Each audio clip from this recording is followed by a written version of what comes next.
Many people nowadays, because of they're running away from humanity, they run towards animals whom their nature is submitting. They just submit because they're God's creatures. And as a result, the love that they have for these creatures and the unconditional love that the creature has for them means is what they're missing, because they used to find that in humanity, that you would love someone and they would love you.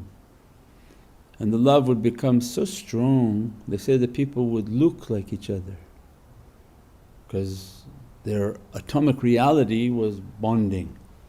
And you would look, literally spouses, they would look like each other. By the time the grandparents grew old, they all looked the same because they were in the fana and the love. And the entanglement of their energy, their love, their emotions, everything was locked.